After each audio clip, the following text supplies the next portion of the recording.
मैं सत्यम मिश्रा आप सभी का अपने YouTube चैनल पे स्वागत करता हूं और आशा करता हूं कि आप सभी स्वस्थ और मस्त होंगे।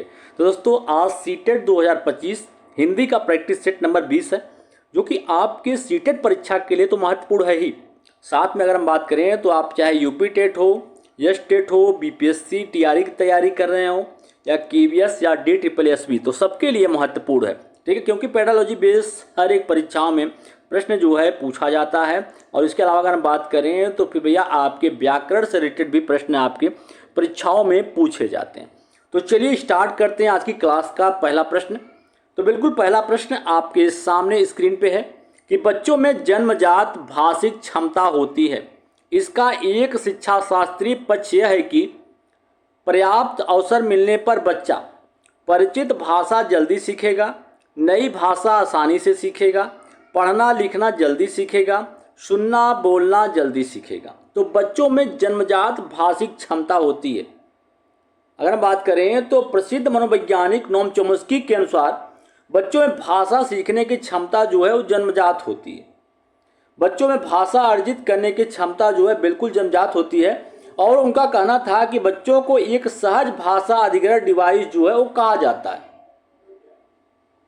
और बच्चे अवसर मिलने पर नई भाषा जो है उस सुगमता या कहें तो आसानी से जो है वो सीख जाते हैं। तो बिल्कुल अगर बात करें तो यहाँ पे बच्चे जो हैं अगर उनको अवसर मिले या मौका मिले तो जो नई भाषा होती है उसको वे क्या करते हैं, आसानी से जो है वे सीखते हैं।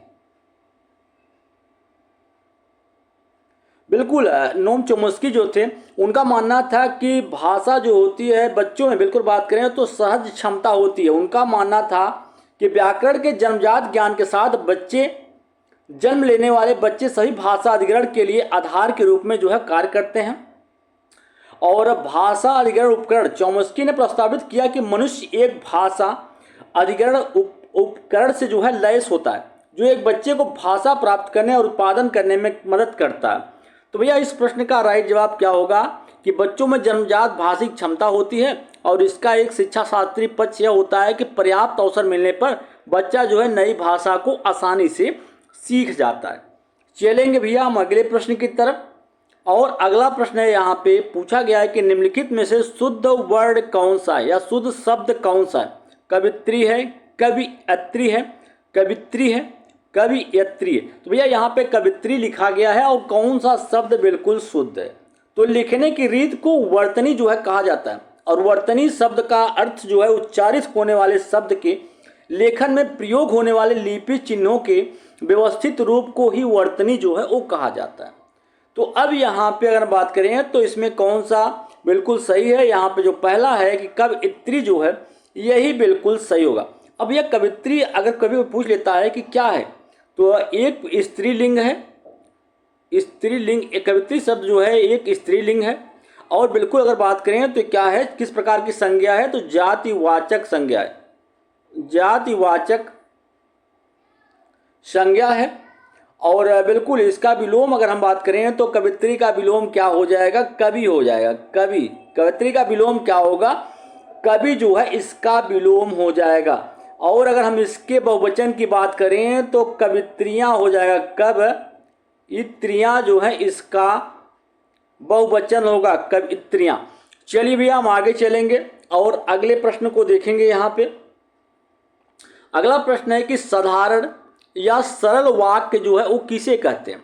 जो छोटा हो, जिसका अर्थ सरलता से समझ में आ जाए, जिसमें एक कर्ता और अनेक क्रियाएं हों, जिसमें एक उद्देश्य, एक विधेय और एक क्रिया हो। तो बिल्कुल साधारण वाक्य की बात अगर की जाती है तो एक ऐसा वाक्य जिसमें एक विधेय, एक उद्देश्य और एक क्रिया हो उसे सरल वाक्य जो है वो कहा जाता है। जैसे यहाँ पे लिख दिया गया हो कि वह बाजार गया, क्या गया, वह बाजार जो है गया। बिल्कुल, तो वह बाजार गया, तो एक ही उद्देश्य है, एक ही इसमें जो है विधेय है और एक ही क्रिया है। तो इस प्रकार से जिसमें एक उद्देश्य, एक विधेय और एक क्रिया हो क्या होता है, सरल वाक्य होते हैं। चलेंगे भैया अगले प्रश्न पे। और अगला प्रश्न है यहाँ पे कि शायद वर्षा हो, अर्थ के आधार पर वाक्य का भेद बताना है आपको कि शायद वर्षा हो, कौन सा वाक्य का कौन सा भेद है, विधानवाचक है, संदेहवाचक है, विस्मयवाचक है या प्रश्नवाचक है। तो संदेहवाचक बिल्कुल, अगर यहाँ पे शायद वर्षा हो, अभी बिल्कुल क्लियर नहीं, यहाँ पे संदेह है या एक तरीके से यहाँ पे अनुमान लगाया जा रहा है। जिस में संदेह हो या शंका की बात हो तो वहाँ पे बिल्कुल अनुमान लगाया जा रहा हो तो बिल्कुल वहाँ पे क्या होगा, आपका संदेहवाचक होगा। ठीक है। अगर हम बात करें विधानवाचक वाक्य की, तो वह वाक्य जिसमें किसी प्रकार की जानकारी प्राप्त होती हो वह विधानवाचक वाक्य होता है। जैसे यहाँ पे लिखा हो कि राम पढ़ता है, क्या करता है, राम जो है वो पढ़ता है, तो भैया यहाँ पे जानकारी मिल रही है राम के बारे में कि राम क्या कर रहा है, पढ़ रहा है, तो क्या हो जाएगा, विधानवाचक वाक्य होगा। ठीक है।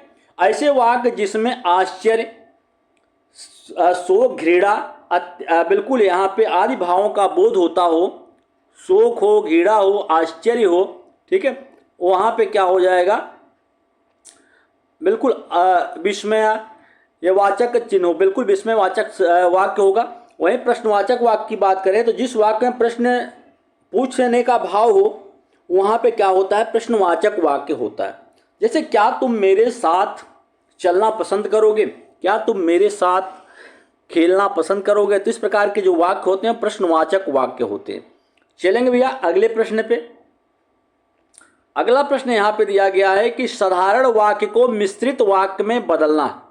साधारण वाक्य ऐसा वाक्य जिसमें एक उद्देश्य और एक ही विधेय हो और एक ही क्रिया हो, साधारण वाक्य होते हैं। ठीक है।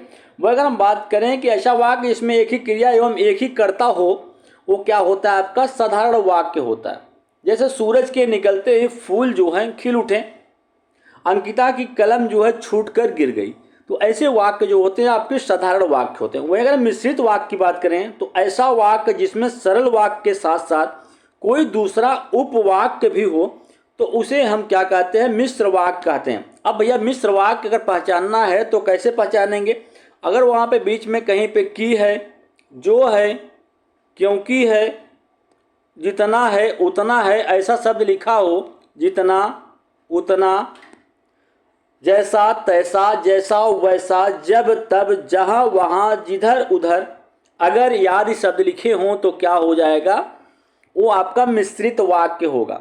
जैसे यहाँ पे अगर मिश्रित वाक्य की बात करें तो जब यहाँ पे पूछा गया सीता को देखते हैं मुझे रीता की याद जो है वो आने लगी, तो जब मैं सीता की ओर, बिल्कुल जब मैं सीता की ओर देखता हूँ तब मुझे रीता की याद जो है वो आती है। तो बिल्कुल इस प्रश्न का राइट जवाब ऑप्शन नंबर फर्स्ट जो है बिल्कुल सही जवाब होगा इसका।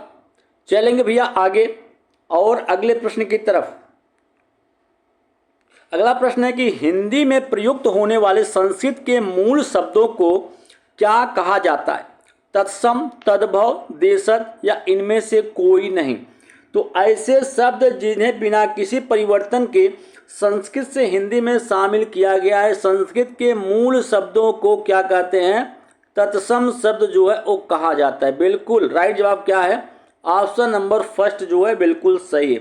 वहीं अगर हम तद्भव की बात करें तो ऐसे शब्द जो संस्कृत से हिंदी में आने पर उनका रूप जो है बदल जाता है वो क्या कहलाते हैं, वे तद्भव शब्द जो हैं वो कहलाते हैं। वहीं अगर हम देशज शब्द की बात करें तो ऐसे शब्द जो देश की या कहें तो क्षेत्रीय भाषा से हिंदी में जो है सम्मिलित हुए हैं वो देशज शब्द कहलाते हैं। तो कभी कभी देशज शब्द के लिए पूछ लेता है, जैसे यहाँ पे लोटा अगर लिखा हो तो लोटा क्या है, एक देशज शब्द है। पगड़ी हो तो क्या हो जाएगा, देशज शब्द है। टांग है तो क्या हो जाएगा, देशज शब्द हो जाएगा। चलेंगे भैया हम अगले प्रश्न पे, और अगला प्रश्न आपके सामने है और इस प्रश्न में पूछा गया है कि कौन सा उपागम शिक्षार्थियों में संप्रेषणात्मक दक्षता उत्पन्न करता है, संरचनात्मक उपागम, रचनात्मक उपगम या संप्रेषणात्मक उपगम, कौशल आधारित उपगम। तो संप्रेषणात्मक उपगम, संप्रेषणी उपगम में विशुद्ध रूप से भाषाई ज्ञान के विपरीत शिक्षार्थियों के बीच संवादात्मक क्षमता या भाषा को प्रभावी व्यवहारिक उपयोग में लाने की क्षमता विकसित करने का जो है प्रयास करता है। वहीं बात करें अगर तो संप्रेषणी दृष्टिकोण इस विचार पर आधारित है कि किसी भाषा को सफलतापूर्वक सीखना और वास्तविक अर्थ को संप्रेषित करने के माध्यम से जो है वो आता है। तो इस प्रश्न का राइट जवाब क्या हो जाएगा? ऑप्शन नंबर जो तीसरा है वो बिल्कुल सही होगा। चलेंगे अगले प्रश्न पे। अगला प्रश्न है यहाँ पे कि जब भाषा स्वाभाविक रूप से सीखी जाती है बिना किसी व्यवस्थित अभ्यास के, तब इसे क्या कहा जाता है?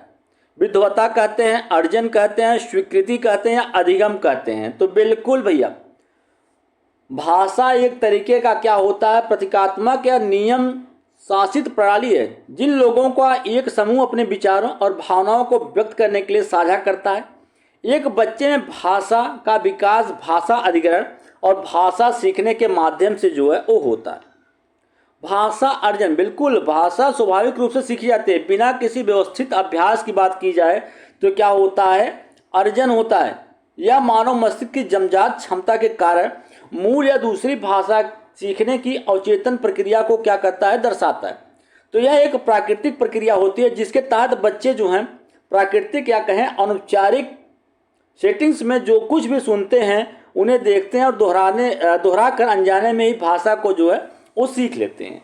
तो बिल्कुल भाषा अर्जन के लिए किसी अनौपचारिक निर्देश की आवश्यकता जो है वो नहीं होती है। बच्चे बिना सिखाए ही भाषा सीख लेते हैं और यह एक स्वाभाविक प्रक्रिया होती है, इसलिए कोई भी अपनी मूल भाषा को नहीं भूलता है। तो इसलिए हम कह सकते हैं कि जब भाषा स्वाभाविक रूप से और बिना किसी व्यवस्थित अभ्यास के सीखी जाती है तो इसे क्या कहते हैं? अर्जन जो है कहा जाता है। चलिए भैया आगे चलेंगे और अगला प्रश्न है यहाँ पे कि प्रारंभिक स्तर पर हिंदी भाषा की पाठ्य पुस्तकों का निर्माण करते समय इस बात का ध्यान रखा जाए कि पाठ जो हैं बच्चों में साहित्यिक लेखन की क्षमता का ही विकास करें, कुछ पर्व निर्धारित संदेशों को पहुंचाने के उद्देश्य रखते हों, कुछ पूर्वानिर्धारित संदेशों को पहुंचाने के उद्देश्य न रखते हों, बच्चों में पढ़ने लिखने की कुशलता का ही विकास करें। तो बात करें यहाँ पे तो प्रारंभिक स्तर पर भाषा शिक्षण का प्रमुख उद्देश्य है कि बच्चा किसी बात को सुनकर समझ पाए, साथ ही वह अनौपचारिक या अनौपचारिक दोनों तरह के माहौल में बातचीत करने में जो है वो सक्षम हो सके। तो प्रारंभिक स्तर पर हिंदी भाषा की पाठ्य पुस्तकों का निर्माण करते समय इस बात का ध्यान रखा जाए कि पाठ कुछ पूर्वानिर्धारित संदेशों को पहुंचाने के उद्देश्य न रखता हो। अगर उद्देश्य रखेगा तो उससे होगा क्या? क्योंकि पूर्व निर्धारित संदेशों को पहुंचाने की प्रक्रिया में बालक के आलोचनात्मक चिंतन का विकास होना संभव नहीं होगा। पाठ्य पुस्तकें भाषा शिक्षण का एकमात्र जो है स्रोत होती है, एकमात्र स्रोत नहीं होनी चाहिए। उन्हें संकलित जानकारी तथा रचनाएं ऐसी हों कि अपेक्षित ज्ञान समझ दृष्टिकोण को बनाने में उनकी जो है वो मदद कर सके। तो बिल्कुल इस प्रश्न का जो राइट जवाब है ऑप्शन नंबर तीसरा जो है वो बिल्कुल सही होगा। चलेंगे हम अगले प्रश्न की तरफ और अगला प्रश्न है यहाँ पे कि प्राथमिक स्तर के पश्चात पद्य और कविताओं का चयन करते समय क्या ध्यान में रखना चाहिए? कविता की भाषा क्लिष्ट होनी चाहिए, कविता जीवन से दूर कृत्रिम हो, कविता की भाषा बिल्कुल कक्षा के स्तर के अनुकूल हो, कविता कल्पना जगत में विचरण नहीं करती है। तो कविता शिक्षण की अगर हम बात करें तो कविता साहित्य की एक प्रकार की क्या होती है? विधा होती है। कविता कवि की सौंदर्यानुभूति की अभिव्यक्ति जो है वो करती है, कवि की व्यथा की अनुभूति है, कवि की आकांक्षाओं या अपेक्षाओं की अभिव्यक्ति होती है। तो कविता लिखते समय जिन भावों के साथ लिखी जाती है यदि पढ़ने वाले भी उसी अर्थ और भाव के साथ उसे समझ सकें तो कविता लिखने का उद्देश्य बिल्कुल जो है वो सार्थक हो जाता है। तो कविता भाषा का एक ऐसा माध्यम है जिसके द्वारा भावनाएं व्यक्त की जाती हैं। इसमें रसानुभूति होता है, भावबोध होता है और सौंदर्य बोध होता है। प्राथमिक स्तर के पश्चात बात करें पद्य और कविताओं का रचना करते समय कई बातों का जो है ध्यान रखना चाहिए। कविता की भाषा जो है बिल्कुल स्पष्ट होनी चाहिए, कविता की भाषा जो है कक्षा के अनुकूल होनी चाहिए, कविता छात्रों के जीवन से जो है वो जुड़ी होनी चाहिए। कविता द्वारा बच्चों की कल्पना शक्ति का विकास हो सके, छात्रों के चरित्र को श्रेष्ठ बनाने वाली हो, छात्रों में सृजनशीलता का भी विकास कर सके। तो भैया इस प्रश्न का राइट जवाब क्या होगा? कविता की भाषा कक्षा स्तर के अनुकूल होनी चाहिए। चलेंगे अगले प्रश्न पे और अगला प्रश्न है यहाँ पे कि भाषा शिक्षण के संदर्भ में कौन सा कथन सही नहीं है? प्रिंट समृद्ध परिवेश भाषा अर्जित करने में सहायक होता है, भाषा शिक्षण में केवल वर्तनी की शुद्धता पर ही बल रहता है, भाषा के अर्जन और भाषा के अधिगम में अंतर होता है, भाषा सीखने में अन्य विषयों का अध्ययन और अध्यापन जो है वो सहायक होता है। तो भाषा शिक्षण से अगर हम बात करें तो भाषा शिक्षण का मतलब होता है कि छात्रों को एक भाषा सीखने और उन उपागमों और पद्धतियों का उपयोग करने से है जो कि अधिगम की सुविधा जो है प्रदान करती है। तो प्रिंट समृद्ध प्रवेश जो है भाषा अर्जित करने में एक सहायक होता है। प्रिंट समृद्ध प्रवेश किताबें हो सकती हैं, पोस्टर हो सकता है, लेबल जैसे लिखित शब्दों से भरा हुआ शिक्षार्थियों को भाषा से परिचित कराता है और पढ़ने लिखने के कौशल और शब्दावली को भी क्या करता है, वो बढ़ाता है।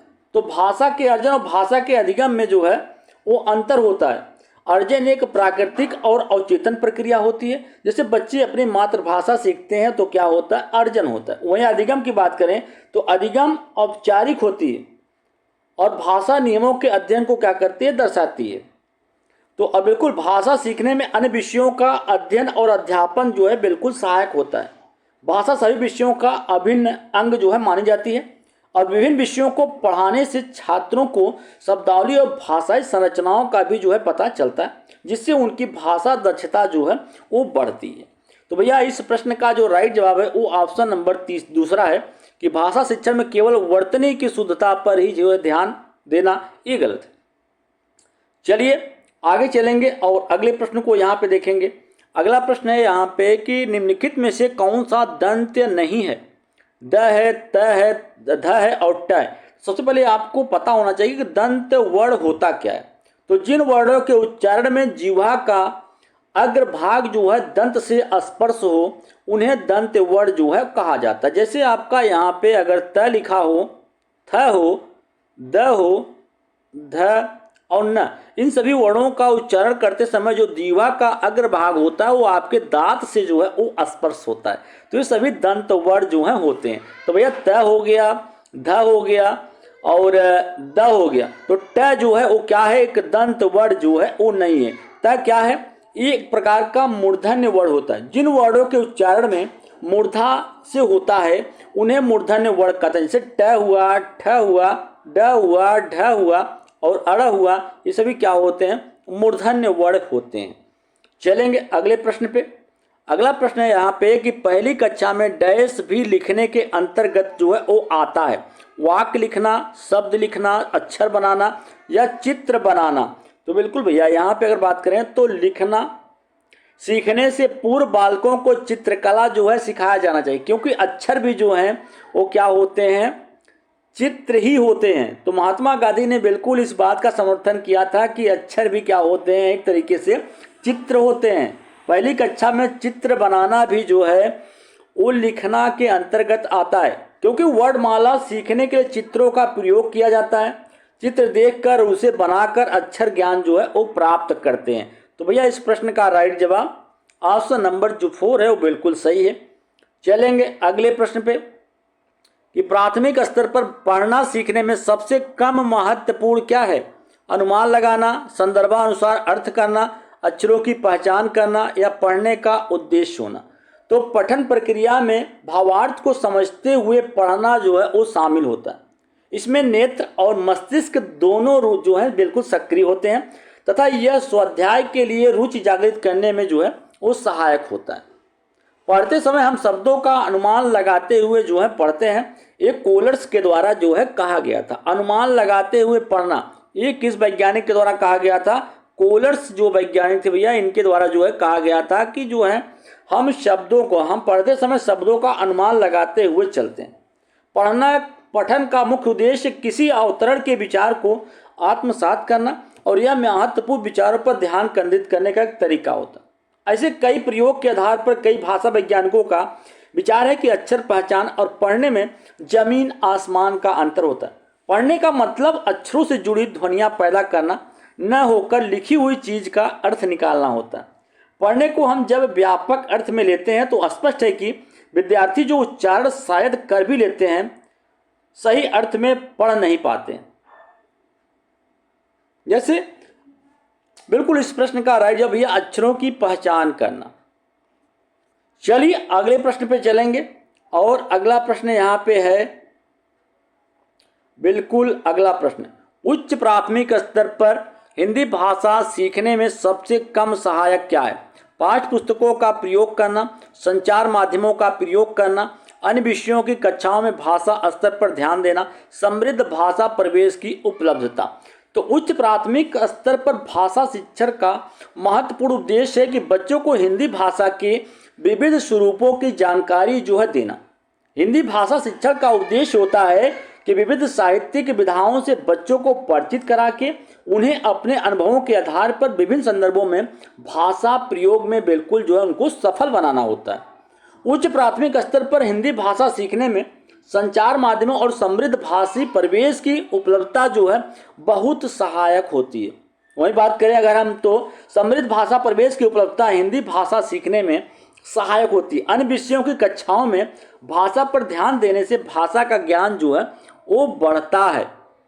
ठीक है, तो बिल्कुल बात करें तो पाठ्य पुस्तकों का प्रयोग जो होता है वो सबसे कम सहायक होता है। चलेंगे भैया हम अगले प्रश्न पे, और अगला प्रश्न है यहाँ पे आपके सामने कि प वर्ग का उच्चारण स्थान क्या है? मूर्धन्य है, नासिक है, तालु है या ओष्ठ है?